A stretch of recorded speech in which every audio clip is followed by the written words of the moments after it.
ब्रह्म भगवान् पुरुषोत्तमः जनो जानन्निदं सत्यं मुच्यते भवबन्धना। श्री स्वामीनारायण भगवाननी जय।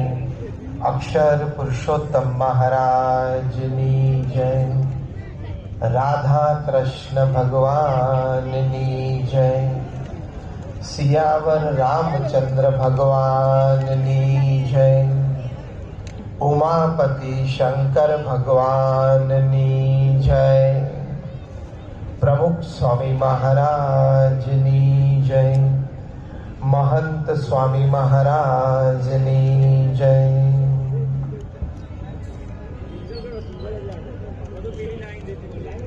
આજના આ શુભ પવિત્ર દિવસે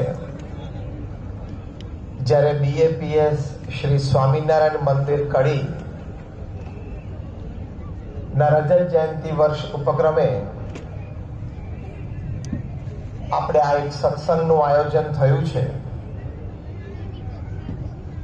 અને આ ઉત્સવમાં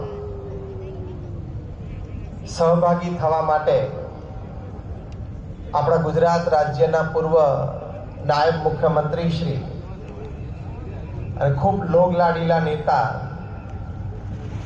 એવા શ્રી નીતિનભાઈ પધાર્યા છે. શ્રી સરદારભાઈ પણ પધાર્યા છે. ખૂબ અગ્રણીઓ અને શ્રેષ્ઠીઓ આગેવાન શ્રીઓ પણ પધાર્યા છે અને આપ સર્વે પણ ભક્તો મુમુક્ષુઓ બધા પધાર્યા છો. તો આપ સર્વેને ખાસ નમસ્કાર. જય શ્રી કૃષ્ણ. જય શ્રી રામ. જય સ્વામિનારાયણ.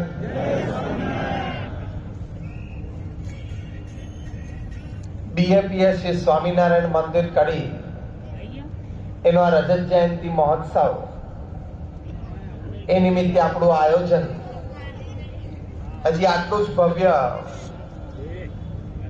7 થી 10 દિવસનું આયોજન પાછું ફેબ્રુઆરી મહિનામાં 2 મહિના પછી થવાનું છે અને એ પણ આ જ સ્થાને થવાનું છે.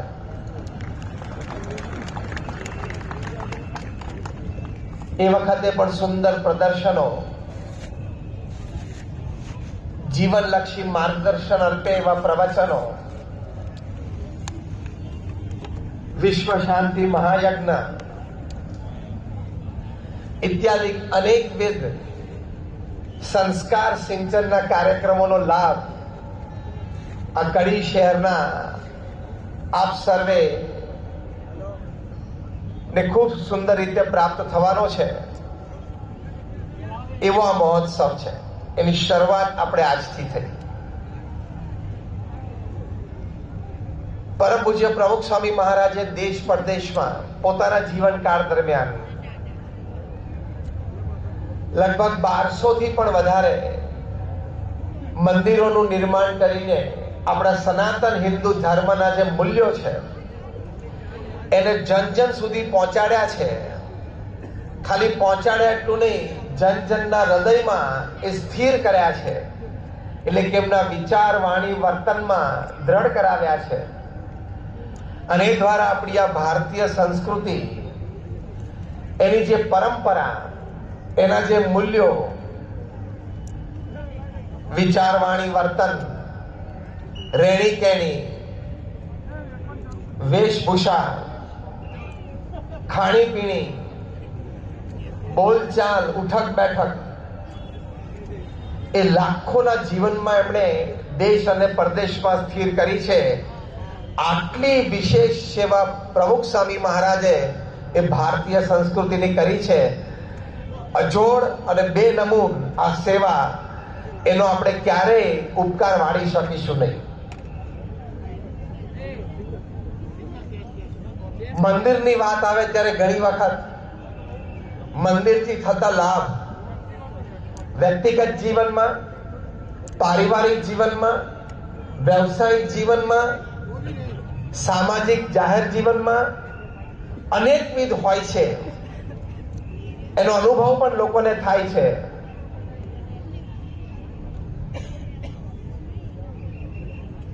અને આ મંદિરોની રચના, સમાજમાં મંદિરોની ઉપયોગિતા, એ વાત અનાદિકાળથી આપણી ભારતીય સંસ્કૃતિમાં છે. ભગવાન શ્રી કૃષ્ણએ ઉદ્ધવજીને કહ્યું કે ઉદ્ધવ, મારી મૂર્તિ પધરાવતી, મારા અર્થે મોટા મંદિરો કરવા અને મારી મૂર્તિને શણગારવા માટે જે ફૂલહાર, એની માટે મંદિરના પરિસરમાં બાગ બગીચા પણ કરવા. એટલે આ ભગવાનની આજ્ઞા છે. જે પરંપરા, જે સંસ્કૃતિમાં આપણે બેઠા છીએ ત્યાં ભગવાનની આજ્ઞા છે કે મંદિર કરવા. વળી આપણા સત્શાસ્ત્રોમાં એમ પણ લખ્યું છે કે મંદિર છે એ નગરની શોભા છે. મંદિરમાં જન સમાજ સાથે રહીને અનેકવિધ સમાજ ઉપયોગી પ્રવૃત્તિઓ કરી શકે, અનેકવિધ લાભ સમાજને અને લોકોને થઈ શકે છે. આટલી વાત કરીને આપણા સત્શાસ્ત્રોમાં લખેલું છે કે દરેક શહેરમાં, દરેક નગરમાં, નાનામાં નાના ગામમાં પણ દેવોનો નિવાસ થાય એની માટે મંદિરોની આવશ્યકતા છે. એટલે ભગવાન શ્રી કૃષ્ણએ પણ પોતે આજ્ઞા કરી છે. આપણા સત્શાસ્ત્રોમાં પણ આપણા મહાન ઋષિ મુનિઓએ આજ્ઞા કરી છે. અને દરેક ધર્મમાં પોતાના ધર્મ સ્થાનો હોય, જેથી જે તે ધર્મના અનુયાયીઓ, ભક્તો એ પોતાના અંતરમાં ધાર્મિક, આધ્યાત્મિક ભાવનાઓ એ દ્રઢ કરી શકે એની એક આ વ્યવસ્થા છે. કારણ કે ખાલી ખાવું, પીવું, ઉઠવું, બેસવું, વેપાર ધંધો કરવા એ મનુષ્ય જીવન નથી. એટલું તો પશુ અને પંખી પણ કરે છે. ધર્મ હોય તો એને મનુષ્ય કહેવાય, અધ્યાત્મ જીવનમાં હોય તો એને મનુષ્ય કહેવાય. એટલા માટે ભગવાન શ્રી કૃષ્ણ અને સત્શાસ્ત્રો આપણને આજ્ઞા કરી છે.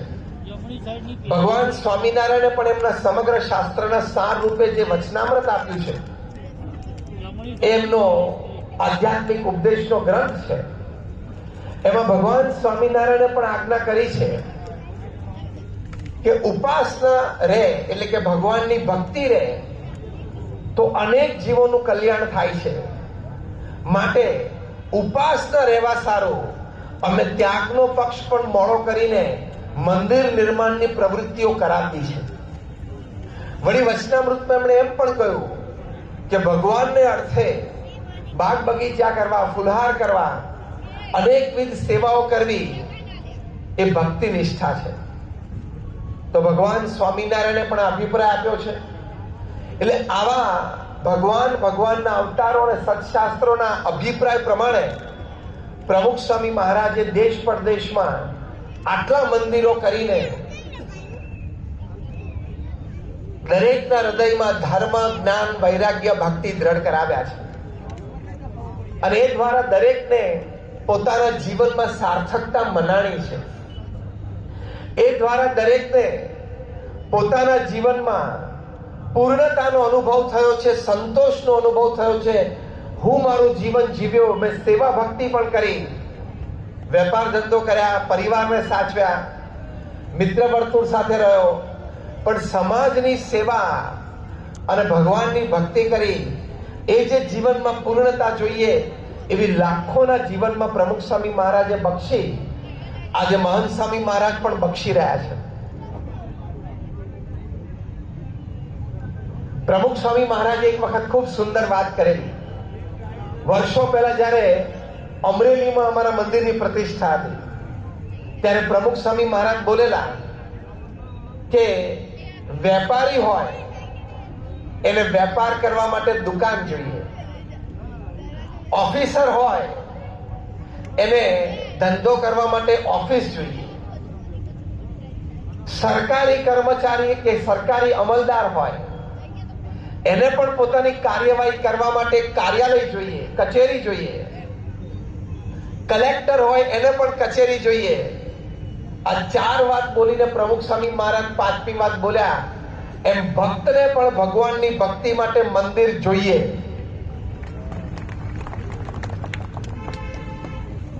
તો આવશ્યક છે, સમાજનું એક અવિભાજ્ય અંગ છે. સમાજમાં ચારિત્ર રૂપી ઓક્સિજન પ્રેરતું આ મંદિર છે. પ્રમુખ સ્વામી મહારાજનો મંદિરની વ્યાખ્યા, મંદિરથી થતા લાભ અનેક રીતે અનેક શબ્દોમાં વર્ણવતા. ઘણીવાર પોતે કહેતા કે સંસ્કૃતિનું જતન કરે તે મંદિર. પોતે કહેતા કે આપણા અને આપણી ભવિષ્યની પેઢીના સંસ્કાર એનું જતન કરે એ મંદિર. પ્રમુખ સ્વામી મહારાજ એમ કહેતા કે આપણા ચારિત્રનું નિર્માણ કરે અને ચારિત્ર દ્રઢ કરાવે તે મંદિર. પોતે એમ પણ કહેતા કે આપણી કલા, આપણી આવડત એ શુદ્ધ અને પવિત્ર અને ભગવાનની ભક્તિમય બની રહે એ મંદિરના કારણે થાય. વળી પોતે કહેતા જ્યારે જ્યારે સમાજ ઉપર આપત્તિ આવે ત્યારે સમાજની સેવામાં દોડી જાય એ મંદિર. તો આવી રીતે મંદિરથી આપણને અનેક પ્રકારના લાભ એ પ્રમુખ સ્વામી મહારાજ ગણાવતા. આજે અમારા ગુરુહરિ મહંત સ્વામી મહારાજ ગણાવે છે. તો એ સમાજ માટે અત્યંત ઉપયોગી છે, એ સમાજ માટે અત્યંત જરૂરી છે. ઘણા બધા અહીંયા બેઠા હશે અથવા તમે ઘણા બધા વિચારકોને એવા મળતા હશો કે જેને મંદિર નિર્માણ વિશે કે મંદિરના અસ્તિત્વ વિશે નાના મોટા પ્રશ્નો હોય. ઘણા એવા સ્પષ્ટ બોલનારા છે કે મંદિરની સમાજને જરૂર નથી. તો આપણે આજે થોડી એવી વાતો કરવી છે કે સમાજને મંદિરની અત્યંત જરૂર છે. એમાં પહેલી અગત્યની વાત છે જે સર્વેને માન્યમાં આવે, સર્વેને ગ્રહણ કરવામાં આવે અને સર્વેની બુદ્ધિ સ્વીકારે કે સમાજને મંદિરની જરૂર છે. મંદિર દ્વારા સમાજની ઇકોનોમી, હું ફરી વખત એ શબ્દ વાપરું છું, મંદિર દ્વારા સમાજની ઇકોનોમી એટલે કે સમાજની અર્થવ્યવસ્થા એટલે કેટલો મોટો લાભ થાય છે એ આપણે જાણતા નથી, ગણતરી નથી કરી. એટલે ઘણી વખત આવા પ્રશ્નો મનમાં ઉભા થાય. હું તમને એમની ગણતરી સમજાવું. ભારતમાં 35 લાખ મંદિરો છે. ભારત વર્ષમાં, આપણી માતૃભૂમિમાં 35 લાખ મંદિરો છે. કોઈ મંદિર નાનું હોય તો એમાં એક પૂજારી હોય અને તિરુપતિ બાલાજી જેવું મોટું મંદિર હોય ત્યાં 3-4 હજાર માણસનો સ્ટાફ હોય, પેઇડ સ્ટાફ હોય એટલે કે કર્મચારીઓ હોય. જગન્નાથપુરી હોય તો ત્યાં પણ એટલા હોય. BAPS સ્વામિનારાયણ અક્ષરધામ દિલ્હી હોય તો ત્યાં પણ 800,000-1200 જેટલા એ પેઇડ કર્મચારી હોય. એટલે નાના મંદિરમાં એક પૂજારી હોય અથવા એનાથી થોડું મોટું મંદિર હોય તો બીજા 1-2 વ્યવસ્થાપક હોય. ત્યારથી માંડીને હજારો કર્મચારીઓ નોકરી કરતા હોય મંદિરમાં, એવા મંદિરો પણ છે. આ 35 લાખ મંદિરોની આ ફૂલ રેન્જ, એમાં આપણે કોન્ઝર્વેટિવ ફિગર એવરેજ 10 વ્યક્તિની લઈએ કે 10 વ્યક્તિને મંદિર દ્વારા નોકરી, એમ્પ્લોયમેન્ટ મળે છે. એટલે 35 લાખ મેં ગણાવ્યા એમ. કોઈ મંદિરમાં એક જ પૂજારી હોય, 2-3 જણા, અને કોઈક મંદિરમાં 4-4, 5-5, 10-10 હજાર જણા હોય. 10 ની એવરેજ સાથે ગણો એટલે 35 લાખ મંદિરોમાં ભારતમાં 3.5 કરોડ લોકો નોકરી કરે છે. હજી હું તમને આગળ ગણાવું છું. આ 3.5 કરોડ લોકોની ડાયરેક્ટ એમ્પ્લોયમેન્ટ થઈ. Direct employment. આના પછી આવે છે ઇનડિરેક્ટ એમ્પ્લોયમેન્ટ. એટલે શું?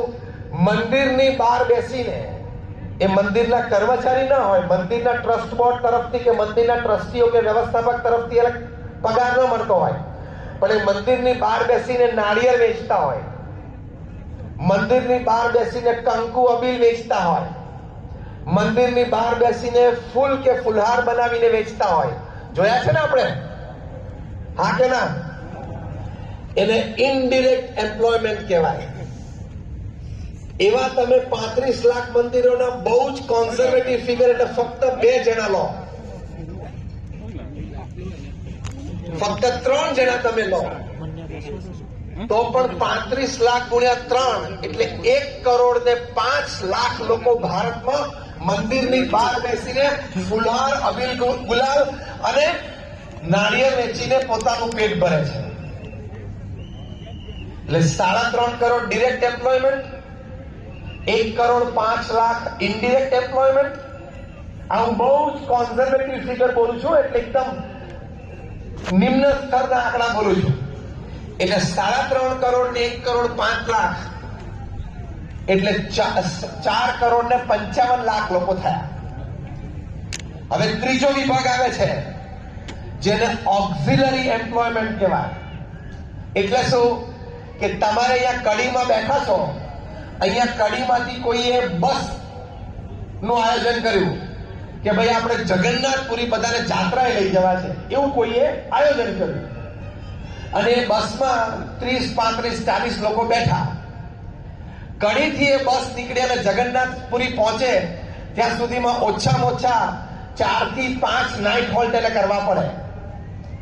તો એ જ્યાં જ્યાં નાઇટ હોલ્ટ કરે, ધારો કે એને ઇન્દોરમાં નાઇટ હોલ્ટ કર્યો, તો ત્યાં કોઈ હોટલને 20 થી 25 રૂમ એક રાત માટે વેચાણી.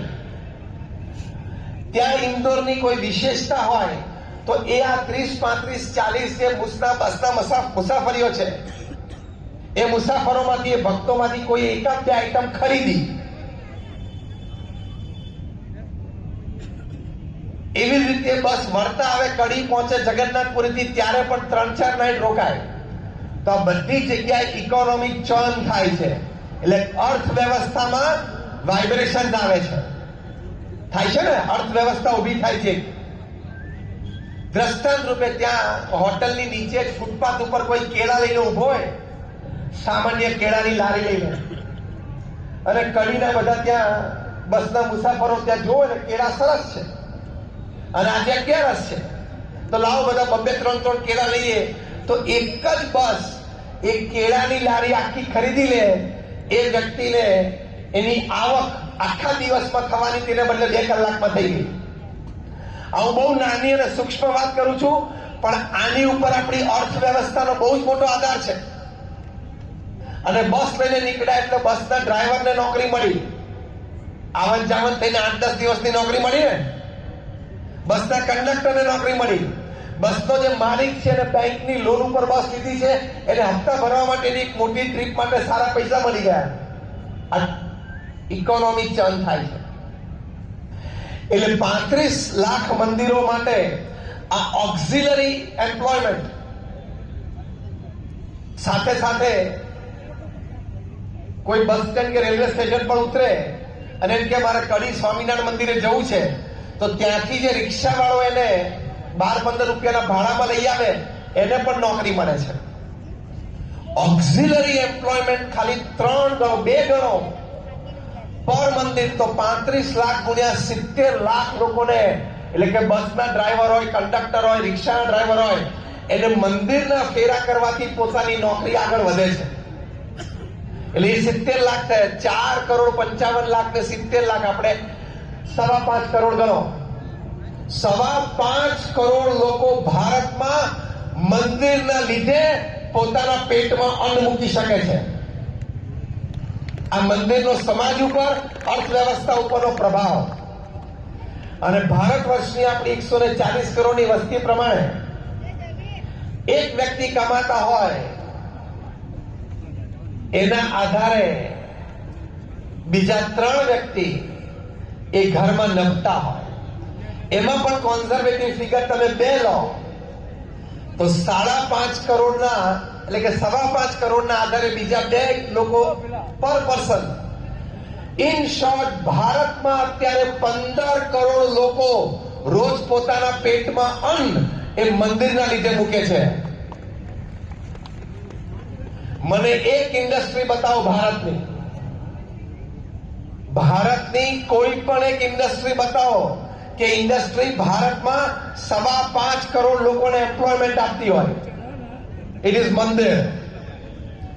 હજી તો મેં તમને મંદિરના પથરા રાજસ્થાનથી નીકળે, ત્યાંના જે માઇનર્સ હોય એને કમાણી થાય, એ પથ્થરો લઈને કોઈ ગુજરાત કે બીજા રાજ્યમાં જાય તો લોજિસ્ટિક્સ વાળાને જે કમાણી થાય એ તો બધું ગણાયું જ નથી. હા, પછી નીતિનભાઈએ યાદ કરાવ્યું કે પથ્થરની ઘડાઈ કામ વાળા જે કારીગરો હોય, સ્વામિનારાયણ અક્ષરધામ દિલ્હી બન્યું ત્યારે 7,000 કારીગરોને 5 વર્ષ સુધી નોકરી મળી. અમેરિકાનું અક્ષરધામ બન્યું ત્યારે 8,000 કારીગરોને પણ 7-8 વર્ષ સુધી નોકરી મળી. એટલે નોકરી પણ મળી, એની કળા પણ જળવાઈ ગઈ. એ બધા લાભ તો હજી મેં તમને આર્થિક રીતે ગણાવ્યા નથી.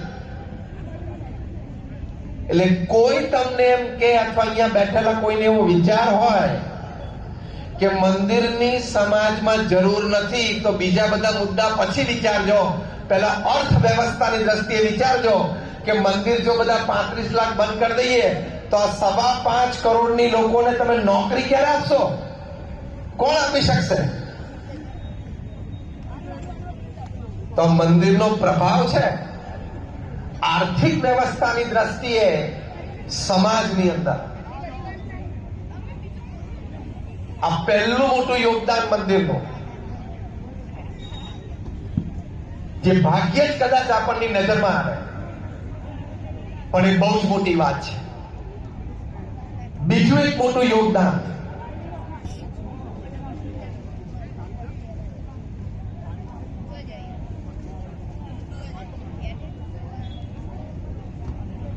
કે જ્યારે જ્યારે સમાજ ઉપર આપત્તિ આવે ત્યારે મંદિર છે સમાજની બહારે દોડે છે. 2001ની સાલમાં જ્યારે કચ્છમાં ભુજમાં ભયંકર ભૂકંપ આવ્યો, 26મી જાન્યુઆરીએ સવારે 9:15 વાગે, અને એમાં ખૂબ જ જાન અને માલની નુકસાની થઈ. પ્રમુખ સ્વામી મહારાજે તરત ભુજ મંદિરે સંતોને ફોન કર્યો કે આપણું મંદિર ઊભું છે કે પડી ગયું?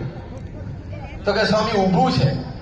તો પ્રમુખ સ્વામી મહારાજે કહ્યું તાત્કાલિક રસોડું ચાલુ કરો.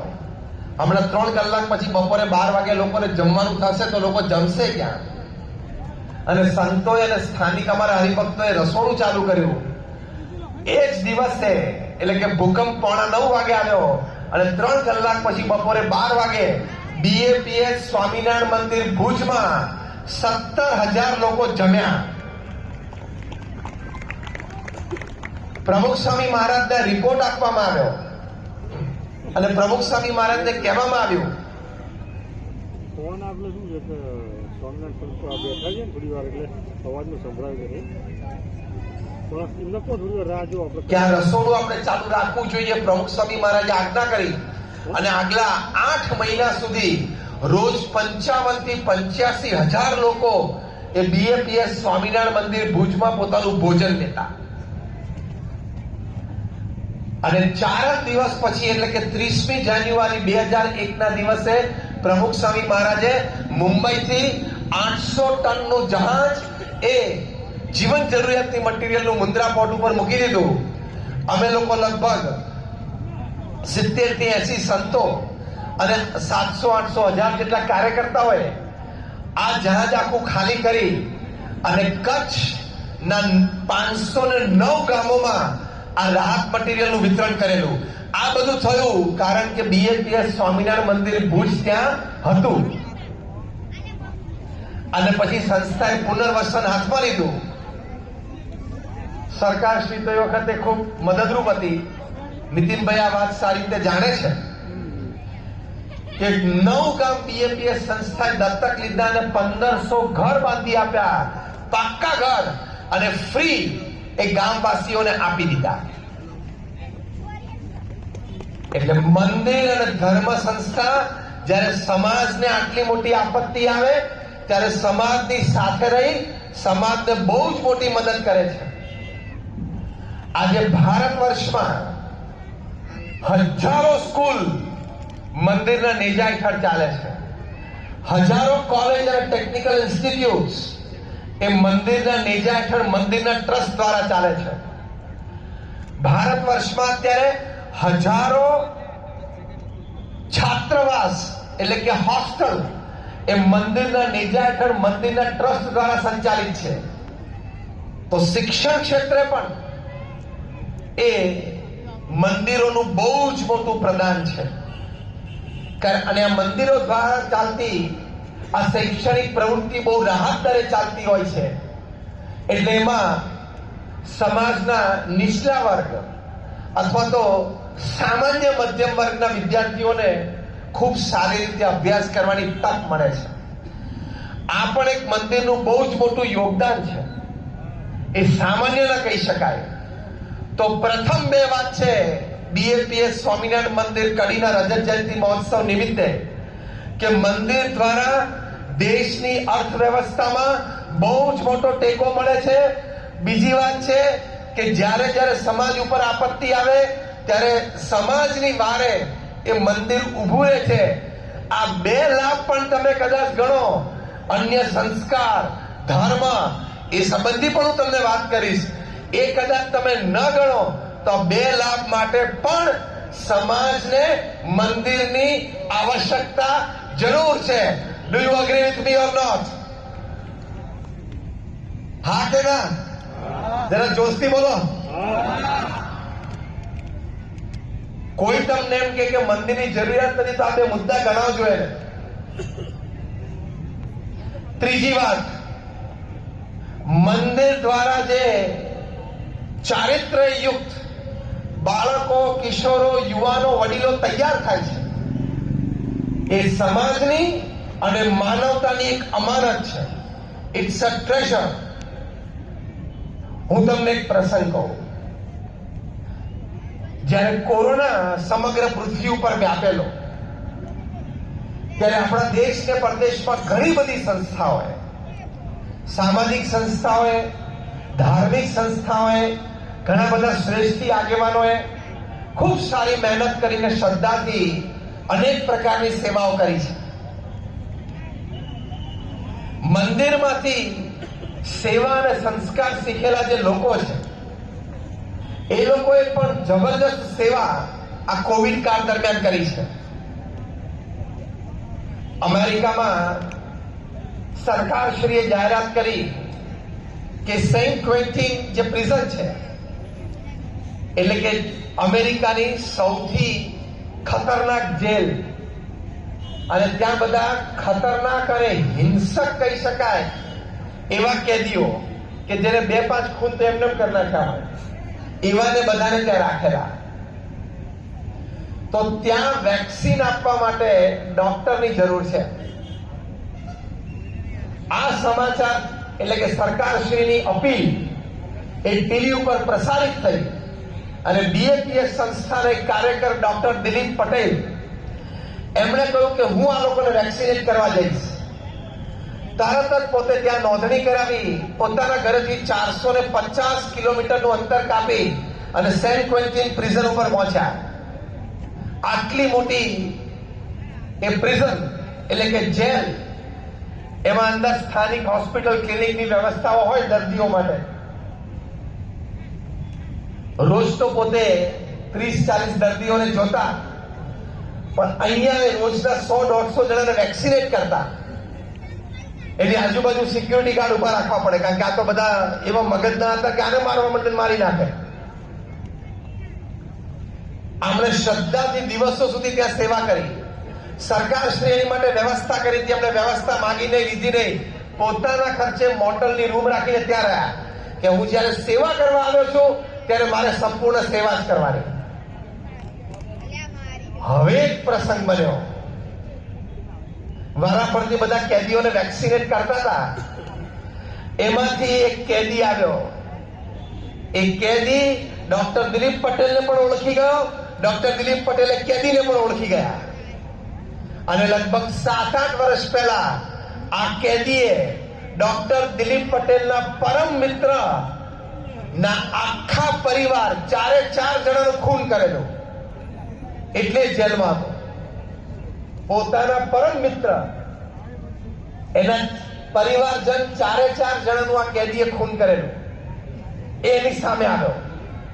અમેરિકાના કાયદા પ્રમાણે ડોક્ટર પાસે રાઇટ ટુ રિજેક્ટ હોય છે, એટલે કે ધ રાઇટ ઓફ રિજેક્શન.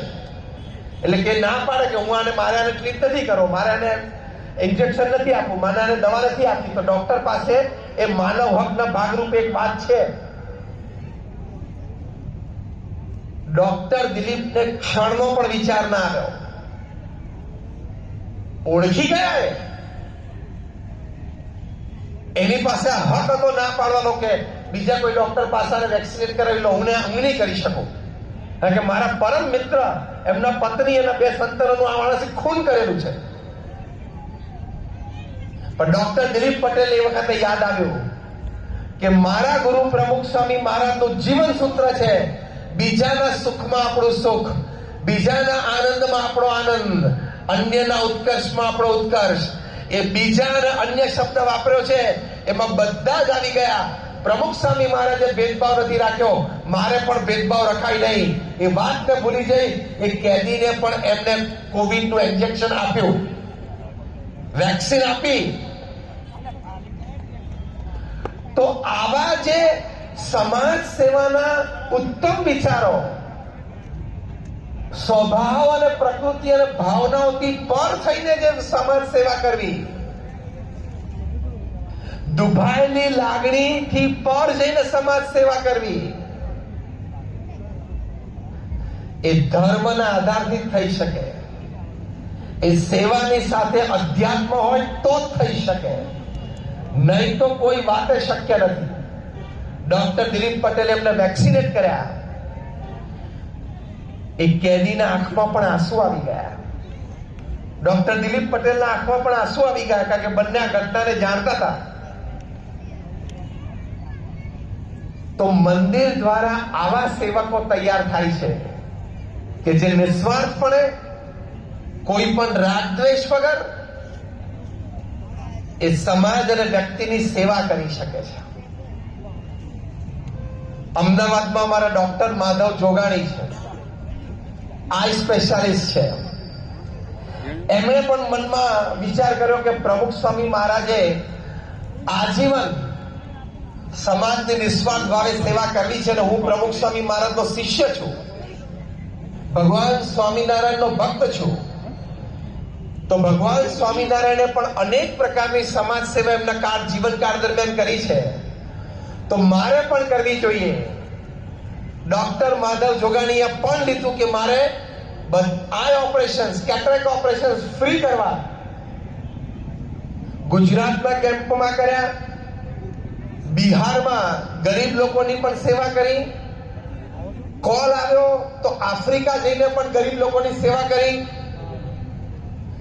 તમને અત્યારે આશ્ચર્ય થશે કે આ ડોક્ટર માધવ જોગાણીએ, જે બીએપીએસ સ્વામિનારાયણ સંસ્થાના પરમ આશ્રિત હરિભક્ત છે, એમણે આજ સુધીમાં 70,000 આંખના ઓપરેશન પોતાના હાથે ફ્રી કર્યા છે. 70,000. તો આ તો મેં તમને 2 પ્રસંગો કહ્યા કે મંદિર દ્વારા, ધર્મ અને અધ્યાત્મ દ્વારા, પ્રમુખ સ્વામી મહારાજ, મહંત સ્વામી મહારાજ જેવા સંતો દ્વારા આવા સમાજ સેવકો તૈયાર થાય છે. ડોક્ટર દિલીપ પટેલની વાત કરી, ડોક્ટર માધવ જોગાણીની વાત કરી. હજી એક પ્રસંગ યાદ આવે તમને કહું, તમને અતિ અતિ અતિ આશ્ચર્ય થશે. દક્ષિણ ગુજરાતમાં ડાંગ જિલ્લો, ત્યાં ચિંચવાડ ગામ, અને એ ગામના રહેવાસી ગણેશ રાવત સવારના પોરમાં ઉઠીને પહેલું કામ કરવાનું દારૂ પીવાનો. નશો કરીને આખા દિવસમાં ગામમાં ફરવાનું. નશામાં અને નશામાં પોતાનું ખેતર વેચાઈ ગયું. એમના પત્ની કોઈ બીજાના ખેતરમાં ખેત મજૂર તરીકે મજૂરી કરે. 2 નાના સંતાનો. સાંજે ખેત મજૂરીમાંથી જે પૈસા લઈને આવે એ પણ આ ગણેશ રાવત અને પત્નીના હાથમાંથી ખેંચી લે દારૂ પીવા માટે. અને જો પત્ની ન આપે તો પત્નીને મારે. બંને છોકરા નાના, 3, 4, 5 વર્ષના. આખો દિવસ ખાધું ના હોય તો ભૂખ્યા રડતા હોય તોય આ ગણેશ રાવત છે ને પત્નીના હાથમાંથી પૈસા ખેંચીને દારૂ પીવા જતા રહે. આવી પરિસ્થિતિ એ પરિવારની. અને આ ગણેશ રાવતે પોતાના રવાડે આખા ગામને ચલાવેલું અને ગામમાં બધો દારૂ બનાવતા. 2002 કે 2003 ની સાલમાં પ્રમુખ સ્વામી મહારાજ BAPS સ્વામિનારાયણ મંદિર તિથલમાં પધારેલા. વલસાડની બાજુમાં તિથલ દરિયા કિનારે મોટું મંદિર છે. આ ચિંચવાડ ગામના 5-10-15 હરિભક્તો એ પ્રમુખ સ્વામી મહારાજ દર્શન કરવા આવતા હતા. એમણે ગણેશ રાવતને સાથે લીધા કે તમે સાથે આવો. એ વખતે પણ એ પીધેલી અવસ્થામાં હતા. પ્રમુખ સ્વામી મહારાજ પાસે આવીને હરિભક્તોએ કીધું, સ્વામી આ ગણેશ રાવત તો બહુ દારૂ પીવે, તમે આપ એમને 2 શબ્દો કહો. પ્રમુખ સ્વામીએ જોયું કે પીધેલી અવસ્થામાં છે તો પણ એક સંતના હૃદયની કરુણા. પ્રમુખ સ્વામી મહારાજે એમનો હાથ પકડીને 20 મિનિટ સુધી એની સાથે વાતો કરી કે તમે આ દારૂની લત છોડી દો, તમારો પરિવાર બરબાદ થાય છે, તમારા નાના બાળકો ઘરે ભૂખ્યા સૂવે છે, પિતા તરીકે તમે જવાબદારી નથી નિભાવતા. આવી ખૂબ વાતો કરી. એને મનમાં લાગી ગઈ કારણ કે પ્રમુખ સ્વામી મહારાજ જેવા મહાન સંત શુદ્ધ હૃદયમાંથી આ વાત આવતી હતી. આપણા સત્શાસ્ત્રોમાં વાત છે કે જ્યારે આવા મહાન સંત બોલે એમની વાણીમાં ભગવાન બોલતા હોય. એને અસર થઈ. એને દારૂ છોડવાનો નિયમ લીધો ને દારૂ છોડી દીધો. એને પણ એક નવી ઉર્જા મળી. એ પણ ખેત મજૂરે સવારથી જવા માંડ્યા. ધીમે ધીમે જીવન રાગે પડતું ગયું. એમણે નક્કી કર્યું કે મારા આખા ગામને મારે નિર્વ્યસની કરવું. એ પણ લીધું ને. ચિંચવાડ ગામમાં એ ઘરે ઘરે મળીને બધાને નિર્વ્યસની કરે. આજુબાજુના 6 ગામોમાં એમને બધાને નિર્વ્યસની કર્યા. પછી રાજ્ય સરકાર કે ભારત સરકાર તરફથી જે રૂરલ અને આદિવાસી બેલ્ટના જે ગામો હોય, એટલે કે ગ્રામીણ અને આદિવાસી વિસ્તારના જે ગામો હોય એની માટે ઘણી બધી સ્કીમ હોય. ત્યાંના લોકોની ઉન્નતિ માટે એ બધી સ્કીમ સરકારશ્રીની પોતાના ગામ અને આજુબાજુના 6 ગામોને લાભ મળે એની માટે પોતે કાર્યવાહી કરી અને અનેક લાભ દરેક વ્યક્તિને અપાવ્યા. ગામમાં સ્વચ્છતા અભિયાન કર્યું. પોતાનું અને આજુબાજુના 6 ગામ સંપૂર્ણ સ્વચ્છ કર્યા. પોતાના ગામમાં તો બિનહરીફ સરપંચ તરીકે પોતે ચૂંટાયા. આજુબાજુના 6 ગામોએ કીધું કે અમારે ચૂંટણી કરવી નથી, અમારા સરપંચ ગણેશ રાવત જ જોઈએ. 2008 ની સાલમાં, હવે આ વાત સાંભળજો, 2008 ની સાલમાં ભારતના રાષ્ટ્રપતિશ્રીએ રાષ્ટ્રપતિ ભવનમાં ગણેશ રાવતને ડાંગ જિલ્લાના ચિંચવાડા ગામનું નિર્મલ ગ્રામ પુરસ્કાર આપ્યું. ક્યાં એક ગણેશ રાવત દારૂડિયો અને ક્યાં 5-6 વર્ષમાં રાષ્ટ્રપતિ ભવનમાં જઈને નિર્મલ ગ્રામ એવોર્ડ સરપંચ તરીકે લેવો. આ એની પરિવર્તનની યાત્રા એ કેવળ અને કેવળ સત્સંગ, મંદિર અને પ્રમુખ સ્વામી જેવા મહાન સંતના આધારે થઈ. એ નિર્મલ ગ્રામ પુરસ્કાર લઈને દિલ્હીથી સીધા વલસાડ આવ્યા. પ્રમુખ સ્વામી મહારાજ જોગાનું જોગ તિથલમાં હતા. પ્રમુખ સ્વામી મહારાજ પાસે આવીને એવોર્ડ એમને મૂક્યો અને ચોધાર આંસુએ રડતા રડતા એમને કીધું, સ્વામી હું તો દારૂ પીનારો હતો, મારું જીવન તો બરબાદ થયેલું હતું, આપે મને નિર્વ્યસની કર્યો. પછી તું આ તિથલ મંદિરે, BAPS મંદિરે હું નિયમિત આવતો, મને આવી પ્રેરણાઓ મળી અને આજે એ દારૂ પીનારો ગણેશ રાવ તમારી સામે રાષ્ટ્રપતિનો પુરસ્કાર લઈને ઉભો છે. આ પુરસ્કાર તમારે આભારે છે. એટલે કે તમારો આભાર છે કે મને આ પુરસ્કાર મળ્યો. તો મંદિર છે આવા વ્યક્તિઓને તૈયાર કરે છે. મેં તમને ડોક્ટર દિલીપ પટેલનો પ્રસંગ કહ્યો, ડોક્ટર માધવ જોગાણીનો પ્રસંગ કહ્યો, આ ગણેશ રાવતનો પ્રસંગ કહ્યો. આવા પ્રસંગો હું તમને આખી રાત કહી શકું કે મંદિર કેવા વ્યક્તિઓને તૈયાર કરે છે, એટલા માટે પણ મંદિરની જરૂરિયાત સમાજને છે.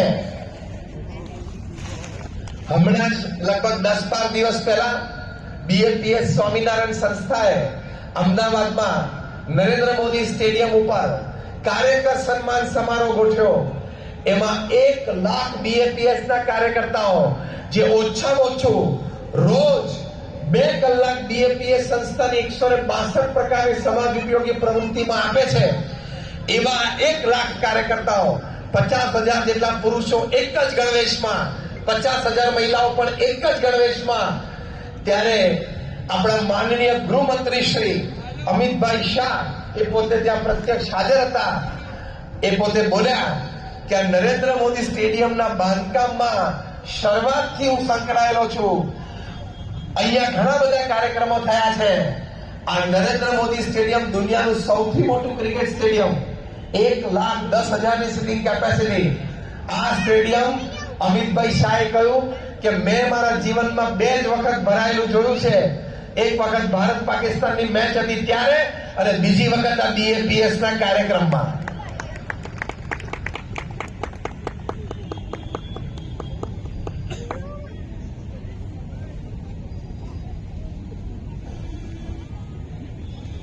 આ બધા જ કાર્યકર્તાઓ એવા હતા કે જે પ્રસંગો હમણાં મેં તમને કહ્યા, એવા પ્રસંગો એમના જીવનમાં બનેલા છે. નિસ્વાર્થ ભાવે એમને સેવા કરી છે, નિસ્વાર્થ ભાવે એમને સમાજને આપ્યું છે. આ એક બહુ જ મોટું ઋણ એ મંદિરનું સમાજ ઉપર હંમેશા છે. તો ત્રીજો મુદ્દો આ છે કે સમાજને સારા ચારિત્ર્યયુક્ત નિસ્વાર્થ સેવકો એ મંદિર તૈયાર કરીને આપે છે.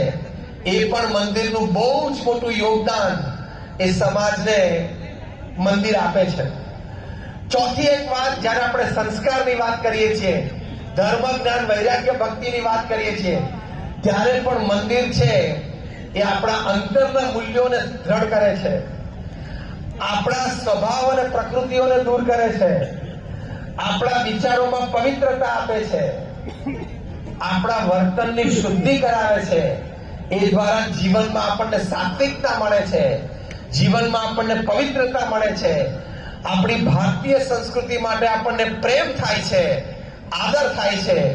એ પણ સમાજ ઉપર મંદિરનો બહુ જ મોટો ઉપકાર છે.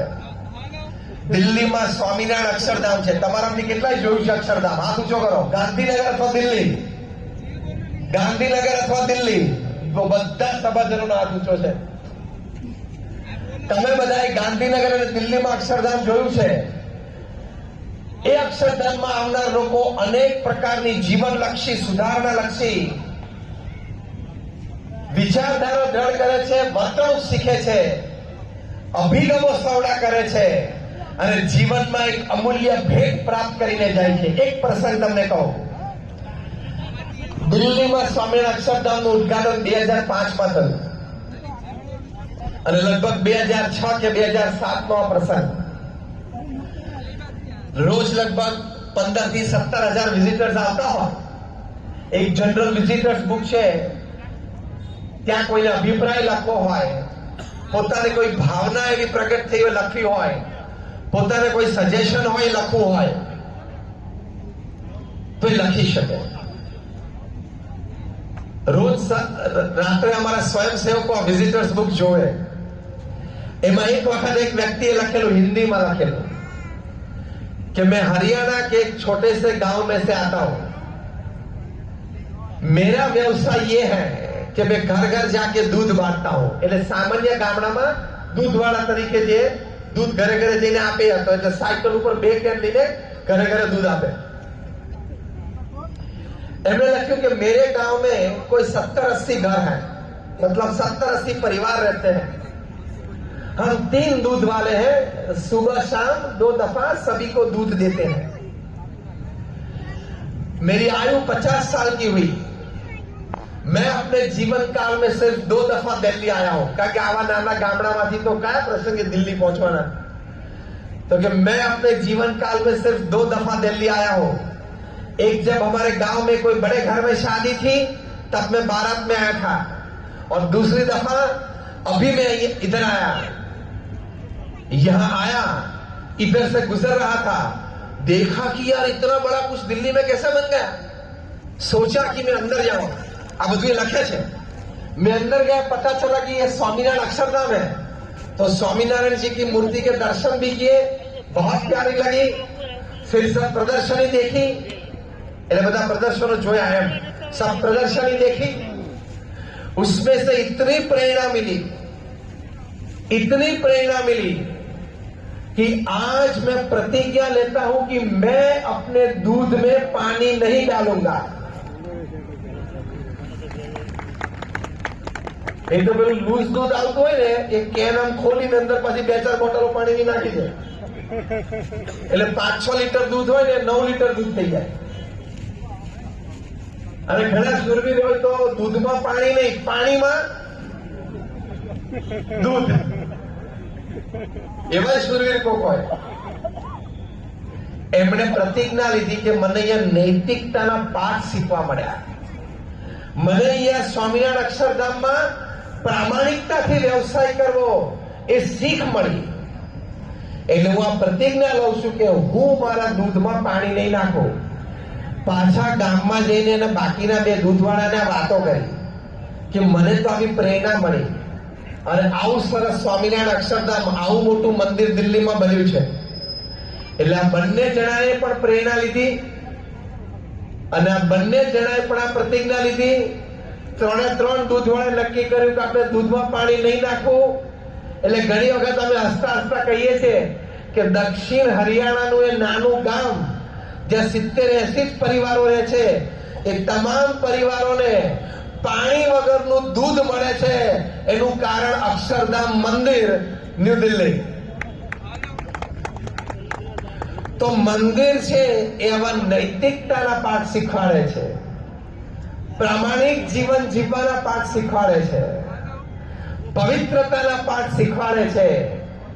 એ દ્વારા એને જીવનમાં સંતોષ થાય છે કે હું કોઈને છેતરતો નથી, મેં કોઈનું ખોટું લીધું નથી, મેં ખૂબ પ્રામાણિકતાથી અને નૈતિકતાથી આ બધા કામ કર્યા છે। તો આવી વાત મંદિર થકી એ સમાજને પ્રાપ્ત થતી હોય છે।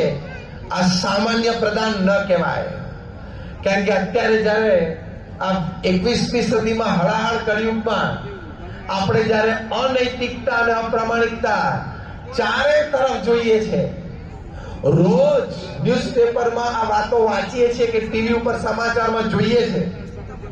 અને ઘણી વખત તો સામાન્ય આંકડો ના હોય, 200-500 કરોડે હોય, 2-5 હજાર કરોડે હોય, 10-15-25 હજાર કરોડનો ગોટાળો હોય।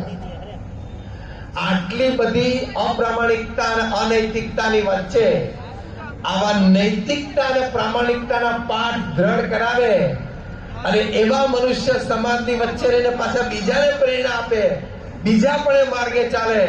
આ કળિયુગમાં 21મી સદીમાં મંદિર સિવાય આવી પ્રામાણિકતા અને નૈતિકતા કોઈ ના આપી શકે। આટલી તાકાત મંદિરની છે।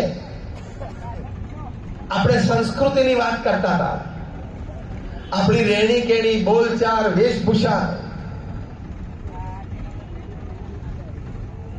દિલ્હીમાં અક્ષરધામનું મંદિર થયું। એક તેજિંદર પાલ સિંહ, જે 1991ની સાલમાં મિસ્ટર ઇન્ડિયા બનેલા, એ ત્યાં મંદિરે દર્શન કરવા માટે આવ્યા। દર્શન કરીને પ્રદર્શનો જોયા, એમાં શાકાહારી ભોજન એ વિષયક વાત અને મહિમા એમણે વાંચ્યા અને ત્યાં લાગણીસભર પ્રસ્તુતિ છે કે આપણને જે પ્રમુખ સ્વામી મહારાજ જ્યારે શાકાહારી ભોજન વિશે વાત કરતા ત્યારે એક વાક્ય બહુ સરસ બોલતા। એ પોતે કહેતા કે બીજાને મારીને આપણને ખાવાનો અધિકાર નથી, કોઈને મારીને આપણે ખાવાનો અધિકાર છે જ નહીં। મનુષ્ય બુદ્ધિશાળી છે, શક્તિશાળી છે બાકીના પ્રાણીઓ પંખી કરતા, તો બાકીના પ્રાણીઓ પંખીઓ પ્રત્યે આપણને પ્રેમ અને કરુણાનો ભાવ હોવો જોઈએ। એ મનુષ્યનું કર્તવ્ય છે, એ માનવતા છે। આ બધી વાત અને ભાવનાઓ એમણે એટલે કે તેજિંદર પાલ સિંહે વાંચી. એમના આંખમાં આંસુ આવી ગયા કે આ વાત તો સાચી છે. ત્યાં જ એમણે પ્રતિજ્ઞા લીધી કે આજથી હું કોઈ દિવસ નોનવેજ ખાઈશ નહીં, હું સંપૂર્ણ શાકાહારી આજથી બનીશ એવી પ્રતિજ્ઞા લીધી.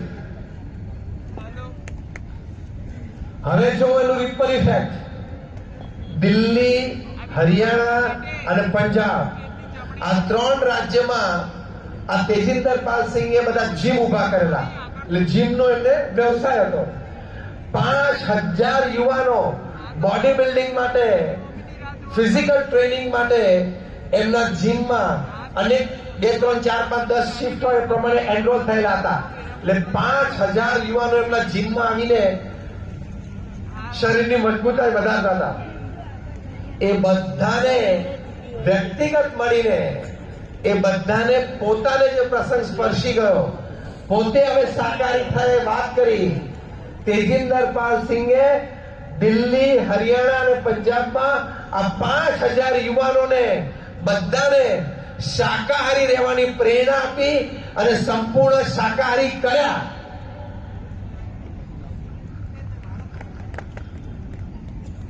તો જે આપણી સનાતન હિન્દુ ધર્મના જે સિદ્ધાંતો છે, એ સિદ્ધાંતમાંનો એક સિદ્ધાંત છે કે આપણે સનાતન હિન્દુ છીએ, આપણે શાકાહારી હોવા જોઈએ. તો મંદિર દ્વારા, આવા અક્ષરધામ દ્વારા આવા લોકોને શાકાહારી બનવાની પ્રેરણા મળે છે, જેને નાનપણથી પોતાના જીવનમાં 35-40 વર્ષ સુધી માંસાહાર કર્યો છે, એને શાકાહારી કરવાની પ્રેરણા મળી અને એને 5000 બોડી બિલ્ડર્સને શાકાહારી કર્યા. આટલો પ્રભાવ મંદિરનો સમાજ ઉપર છે. એટલે હું તમને વિવિધ ક્ષેત્રના પ્રસંગો કહું છું. જુદા જુદા ક્ષેત્રમાં લોકોને કેવી પ્રેરણાઓ મળી છે, જીવનના જુદા જુદા આયામોમાં લોકોને કેવી પ્રેરણાઓ, ચેતનાઓ જાગી છે અને એ દ્વારા પોતાના જીવનને પોતે વધારે પવિત્ર બનાવી શક્યા છે, પોતાના જીવનમાં પોતાને સંતોષ થયો છે. એ બહુ જ મોટી વાત છે. તો આવી રીતે સમાજમાં અનેક રીતે લાભ થાય છે. હું તમને કોર્પોરેટ જગતની વાત કરું. બોમ્બે, દિલ્હી, બેંગલુરુ, ચેન્નાઈ, હૈદરાબાદ જેવા જે મોટા શહેરો હોય, જ્યાંની વસ્તી 1 કરોડ, 1.25 કરોડ, 2 કરોડ અને 1.5, 2 કરોડ સુધીની વસ્તી હોય,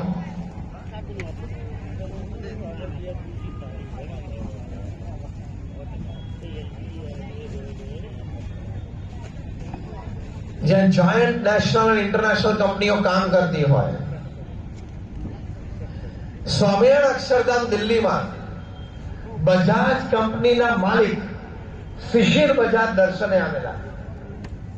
બજાજ એટલે આપણે બહુ નાનપણથી ને વર્ષોથી 5-6 દાયકાઓથી જાણીએ છીએ. અને અહીંયા બેઠેલા બધા વડીલોએ બજાજનું સ્કૂટર ફેરવ્યું હશે, નીતિનભાઈ બરોબર? એ બજાજ કંપનીના માલિક શિશિર બજાજ એ સ્વામિનારાયણ અક્ષરધામ દિલ્હીમાં પધાર્યા દર્શનાર્થે. એમને પવિત્રતાના સ્પંદનો સ્પર્શી ગયા. એમને આનંદ આવવા માંડ્યો કે આ વાતાવરણમાં કેટલી બધી પવિત્રતા અને આનંદ છે. મને એમ થાય છે કે અહીંયા હું વધારે રોકાઉં. અને આવ્યા હતા કલાક માટે અને 3-4 કલાક રોકાણા. બધા જ પ્રદર્શનો એમને શાંતિથી જોયા. એમને અંતરમાં ખૂબ આનંદની અનુભૂતિ થઈ, ખૂબ પ્રેરણાઓ મળી અને ખૂબ સાત્વિક વિચારો પણ પ્રાપ્ત થયા. એટલે શિશિર બજાજને એમ થયું કે મને જે અનુભૂતિ થઈ એ મારા કર્મચારીઓને પણ મારે કરાવવી છે. હવે કેવી રીતે કરવું?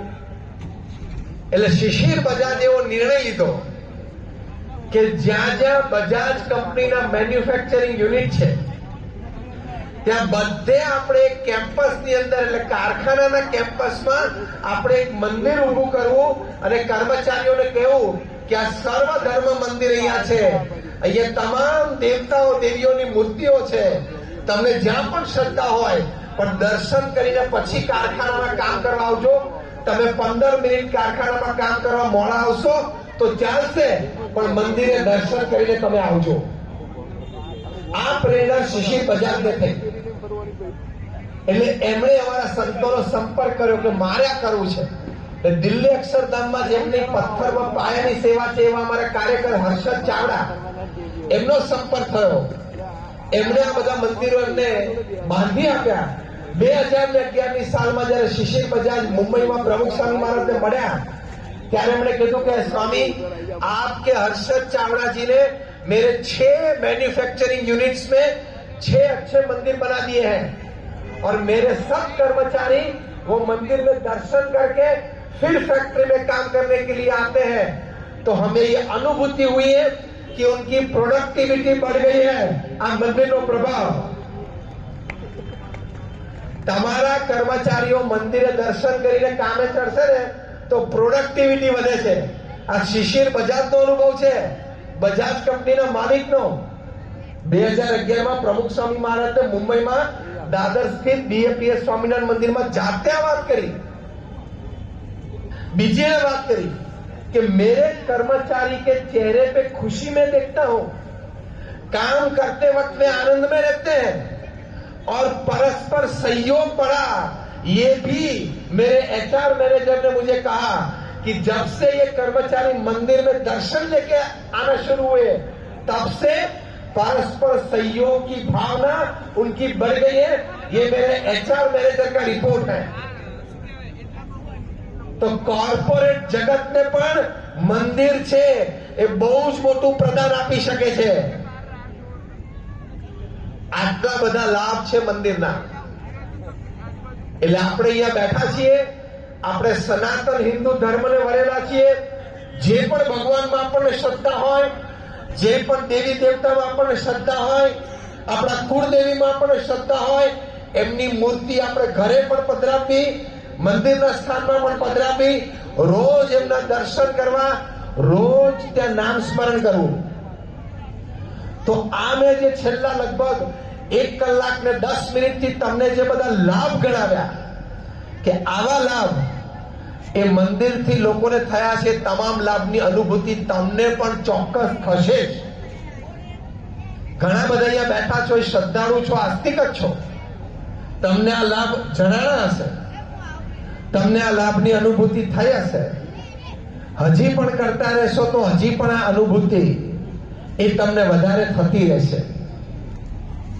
જે વાસ્તવિકતા છે, જે હકીકત છે, તમારામાંથી રોજ મંદિરે દર્શન કરવા જતા હોય, ઘરની નજીક કોઈ મંદિર હોય, ઓફિસે જતા રસ્તામાં કોઈ મંદિર હોય, ઓફિસેથી ઘરે સાંજે પાછા વળતા કોઈ રસ્તામાં મંદિર હોય, પણ મંદિરે રોજ એકવાર દર્શન કરવા જતા હોય, એ આંગળી ઊંચી કરો તો ધન્ય છે કડી શહેરને. તમે બેઠા છો એમાંથી 90% લોકોએ એ આંગળી ઊંચી કરી છે. કદાચ કોઈ ન જતા હોય તો આ બીએપીએસ સ્વામિનારાયણ મંદિર કડીના રજત જયંતિ મહોત્સવ ઉપક્રમે આવી સુંદર વાતો મંદિરના લાભ અને પ્રદાનની સમાજ માટે, વ્યક્તિ માટે, વ્યવસાય માટે આપણે સાંભળી છે. તો આજથી આપણે પ્રતિજ્ઞા લેવી કે હું પણ રોજ મંદિરે દર્શન કરવા જઈશ, મારે પણ ભગવાનના ભક્ત થવું છે અને સનાતન હિન્દુ ધર્મનો હું શિષ્ય છું, હું અનુયાયી છું, તો મારે પણ રોજ દર્શન કરવા માટે જવું જોઈએ. આપણી પવિત્ર ફરજ છે. તમારા પૂર્વજો સ્વર્ગમાં બેઠા બેઠા આનંદિત થશે, પ્રસન્ન થશે કે મારા વંશજે મારા પરિવારનો, મારા કુળનો ધર્મ સાચ્યો. હવે તમને એક સુંદર વાત કરું. જ્યારે મેં તમને મંદિરે રોજ દર્શન કરવા જવાની વાત કરી છે ત્યારે એક 70 વર્ષના કાકા રોજ મંદિરે દર્શન કરવા જાય. બહુ મજા આવે એવી વાર્તા છે, સાંભળજો. એક 70 વર્ષના કાકા રોજ મંદિરે દર્શન કરવા જાય અને વર્ષોથી ને દાયકાઓથી એમનો નિયમ, એમને દુકાન હતી ગામમાં, દુકાને જાય તો મંદિરે દર્શન કરીને દુકાને જાય. એકવાર એક ગ્રેજ્યુએટ થયેલા યુવક જે એમની પોળમાં રહેતો હતો શેરીમાં, એને કાકાની મશ્કરી કરવાનું મન થયું. સાયન્સમાં ગ્રેજ્યુએટ થયો હોય ને એટલે થોડું એને મનમાં એમ રહે કે હું વિજ્ઞાનનો વિદ્યાર્થી છું. ધર્મ, અધ્યાત્મ, મંદિર, શાસ્ત્રો, સંતો એમાં મને બહુ શ્રદ્ધા જાગે નહીં. I am a believer of science. I believe in science. હું વિજ્ઞાનમાં માનું છું. વિજ્ઞાન ભગવાનને સાબિત કરે તો હું માનું. આ જરા બુદ્ધિનો ડોળ એને હોય. પછી ભલે બીએસસી 4 ટ્રાયલ સાથે પાસ થયો હોય, 4 ટ્રાયલ સાથે બીએસસી થયો તો એને થાય કે હું સાયન્સનો વિદ્યાર્થી છું. પણ એ બુદ્ધિ વગરના અને મૂર્ખને એમ ખબર ના પડે કે તું સાયન્સના વિદ્યાર્થી તરીકે જેની થિયરી ભણીને પાસ થયો. આલ્બર્ટ આઇન્સ્ટીન વૈજ્ઞાનિક, બીજા વૈજ્ઞાનિક સર આઇઝેક ન્યૂટન, ત્રીજા મોટા વૈજ્ઞાનિક આર્કિમિડીઝ, ચોથા મોટા વૈજ્ઞાનિક પાસ્કલ.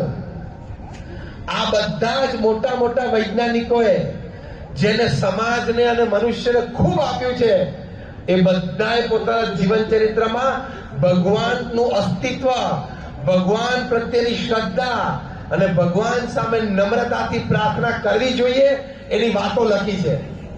પણ હવે બીએસસી માં 4 ટ્રાયલ સાથે પાસ થઈને આ બધી ક્યાં ખબર હોય? અને પાછો કે વિજ્ઞાનનો વિદ્યાર્થી છું. એટલે આપણે પેલી વાર્તા ચાલુ રાખીએ. તો આ 70 વર્ષના એક કાકા રોજ દર્શન કરવા જાય. એને આ ગ્રેજ્યુએટ થયેલા યુવાને પૂછ્યું કે કાકા તમે રોજ મંદિરે દર્શન કરવા જાઓ છો ને? કાકા ક્યાં જાઉં છું ને? તમને મળ્યું શું? તમે એમ કહો છો ને આપણા સનાતન હિન્દુ ધર્મના શાસ્ત્રોમાં એવું લખ્યું છે કે ભગવાનની મૂર્તિ જે પ્રતિષ્ઠિત હોય મંદિરમાં, શાસ્ત્રો વૈદિક પદ્ધતિથી એની પ્રતિષ્ઠા થઈ હોય, કોઈ મહાન સંત એમાં ત્યાં પ્રતિષ્ઠા કરી એટલે પ્રાણ પૂર્યા, તો મૂર્તિમાં ભગવાન જેવું લખ્યું છે. તમે કેટલા વર્ષથી દર્શને જાઓ છો? તો કાકા કે હું નાનો 10 વર્ષનો હતો ત્યારથી મારા બાપુજી મને આંગળીએ પકડીને મંદિરે લઈ જતા. એટલે બેટા મને 60 વર્ષ થયા. 60 વર્ષથી હું મંદિરે દર્શન કરવા જાઉં છું. એટલે પેલા યુવાનને તક મળી ગઈ. એને સીધી છાતી ઉપર ગોળી છોડી કાકાને કે કાકા 60 વર્ષથી તમે મંદિરે દર્શન કરવા જાઓ છો તો મૂર્તિમાં કોઈ દિવસ ભગવાન જોયા?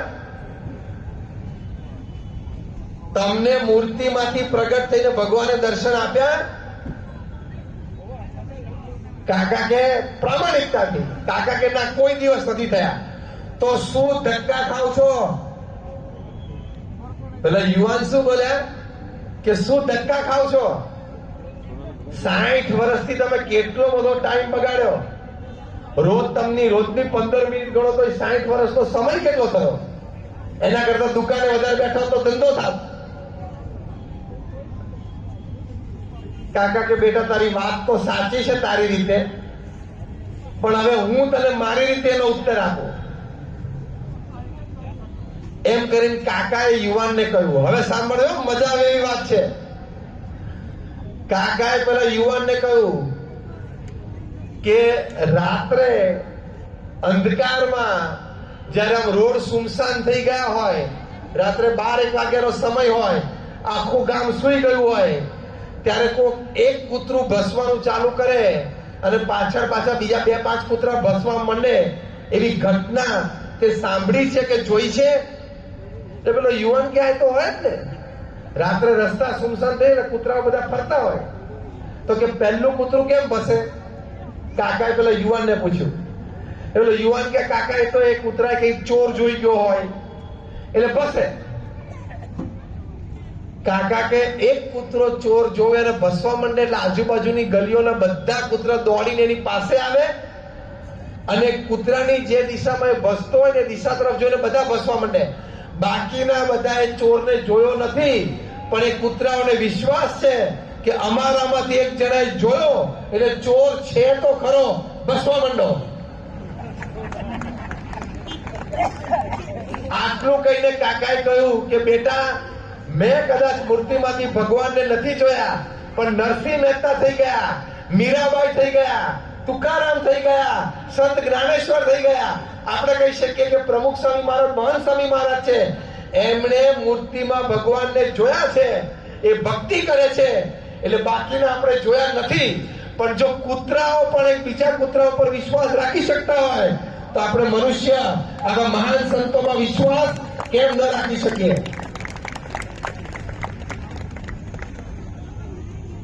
પેલા યુવાને કાનપટ્ટી પકડી કે કાકા તમારી વાત તો સાચી, હ એક કૂતરાએ ચોર જોયો ને બસે, બાકીના કૂતરાએ ચોર નથી જોયો તો બસવા માંડે, વિશ્વાસ રાખે કે આપણામાંથી એક જણે જોયો છે ને છે. એમ આપણે મનુષ્ય પણ વિશ્વાસ રાખવો કે આવા મહાન સંતો કહે છે, એમણે જોયા છે, એમને સાક્ષાત્કાર છે, એટલે વાત તો સાચી છે. એમ કહીને છેલ્લી વાત કાકાએ એક વાર યુવાનને કીધી કે બેટા, એમ મને પણ વિશ્વાસ છે કે હું પણ આવા મહાન સંતોની જેમ, મહાન ભક્તોની જેમ હું પણ શ્રદ્ધા રાખીશ તો એક દિવસ મૂર્તિમાં ભગવાન મને પણ દેખાશે અને મને પણ આશીર્વાદ આપશે. બસ એ શ્રદ્ધાથી 60 વર્ષ જઉં છું, એ શ્રદ્ધાથી હું 60 વર્ષથી જઉં છું. માટે આ શ્રદ્ધાનું કામ છે. તમને કોઈ નોકરીએ રાખે ને પહેલે દિવસે ઓફિસ જાઓ, 8 કલાક કામ કરીને નીકળતી વખતે સાહેબને પૂછો, સાહેબ પછી તમે પેલું પગારનું કીધું છે જોઈ લેજો. અલે હજી તો પહેલો દિવસ થયો તારે, તને એપોઇન્ટમેન્ટ લેટર આપ્યો છે, મહિનો પૂરો થશે એટલે પગાર આપશે.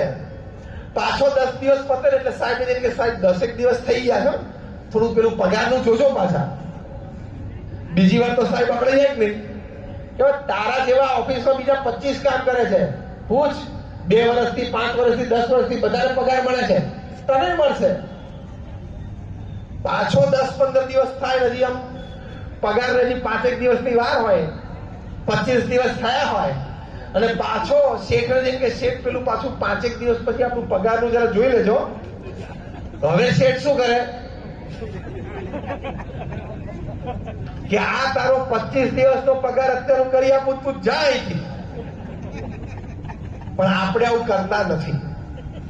આપણા હાથમાં એપોઇન્ટમેન્ટ લેટર છે, આપણને વિશ્વાસ છે કે હું મહિનો નોકરી કરીશ, રોજ ઘરેથી ઓફિસ મારા ખર્ચે જઈશ, રોજ મારો સમય અને શક્તિ આપીશ, તો પણ અને પછી મહિનાના અંતે શેઠ મને પગાર આપશે. એવો એક વિશ્વાસ શેઠ ઉપર છે અને નિસ્વાર્થ ભાવે, એટલે કે 1 મહિના સુધી કોઈ અપેક્ષા નહીં, કામ જ કર્યા કરવાનું. તો 1 મહિના સુધી કામ કર્યા જ કરીએ છીએ કારણ કે વિશ્વાસ છે કે મહિનાના અંતે પગાર મળશે. એમ આપણે પણ આજીવન ભક્તિ અને સેવા ચાલુ જ રાખવાના, અંતે આપણને પગાર મળવાનો જ છે. ભગવાન કૃપાળુ છે જ, આપણને આશીર્વાદ આપશે, દર્શન પણ આપે અને ભગવાન પોતાના ધામની પ્રાપ્તિ પણ કરાવે, આપણો મોક્ષ અને કલ્યાણ પણ થાય. આવી વાતોથી નાસ્તિક વિચારો ટળી જાય, આવી વાતોથી તમારા હૃદયમાં આસ્તિકતા પ્રગટે. આ વાતો તમને મંદિરમાં મળે, પાનના ગલ્લે ના મળે, 4 રસ્તા ઉપર ના મળે, ફૂટપાથ ઉપર ના મળે. મંદિરમાં સંતો અને સત્શાસ્ત્રોમાંથી આ વાતો મળે. માટે શ્રદ્ધાળુ થવું એ મંદિરનો ઉપદેશ છે. તો આવા અનેક પ્રકારના મંદિરના લાભ છે. અનેક રીતે વ્યક્તિગત પારિવારિક જીવનમાં, વ્યવસાયિક સામાજિક જીવનમાં, જાહેર જીવનમાં પણ મંદિરે ખૂબ સમાજને આપ્યું છે, આપતું રહેશે, એમાં બે મત નથી. માટે આપણે પણ આ શ્રદ્ધા રાખવી. આપણા મિત્ર મંડળમાંથી, આપણા પરિવારજનમાંથી કોઈને ઓછી શ્રદ્ધા હોય તો આપણે એમને આ વાત કરવી અને એને શ્રદ્ધા દ્રઢ કરાવી. એ હિન્દુ તરીકે, એક સનાતની તરીકે આપણી પવિત્ર ફરજ છે. તો BAPS શ્રી સ્વામિનારાયણ મંદિર કડીના રજત જયંતિ મહોત્સવ ઉપક્રમે કાર્યક્રમમાં આપ સર્વે પધાર્યા. 2 મહિના પછી ફેબ્રુઆરી મહિનામાં આ જ સ્થળ ઉપર 7 થી 10 દિવસનો મોટો ઉત્સવ પ્રદર્શનો સાથે થશે. ત્યારે પણ આપ સપરિવાર મિત્ર મંડળ સહિત ચોક્કસ એનો લાભ લેજો. જીવનની ઉન્નતિ માટેનો એક બહુ જ મોટો આ પ્રસંગ, બહુ જ મોટી આ પ્રેરણા અને બહુ જ મોટી તક આપણને સાંપડવાની છે. આપ સર્વે અહીંયા શ્રદ્ધાથી આવ્યા.